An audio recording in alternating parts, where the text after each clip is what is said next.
এই সপ্তাহ আপনাকে কিছু প্রতিকূল পরিস্থিতির মুখোমুখি হতে হবে। কিছু বাধা আপনি আপনার কার্যে পাবেন।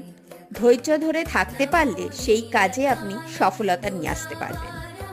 নতুন কোনো কাজের ভার আপনার ওপর আসতে চলেছে এবং চারপাশের কিছু পরিবর্তন আপনাকে বিষণ্ণও করে তুলতে পারে। কিন্তু ওই যে বললাম, ধৈর্যর হাত ধরে থাকতে পারলে সেখান থেকে আপনি বেরিয়ে আসবেন। বেগুনি রং আপনার জন্য শুভ ফলদায়ী। মকর রাশি, এই সপ্তাহ আপনার জন্য শান্তিপূর্ণ থাকবে। কাজের মধ্যে আপনি মনোনিবেশ করতে পারবেন। আপনি কিছু নতুন নতুন ভাবনা নিয়ে এগোতে পারবেন এবং তাতে পজিটিভ কিছু পরিবর্তন আপনি বুঝতে পারবেন। পুরনো কিছু করা কাজ যা ভুল হয়েছিল বলে মনে করবেন তা ঠিক হবে। প্রেমের সম্পর্ক ভালো থাকবে। স্লেট রং আপনার জন্য শুভ ফল প্রদায়ী।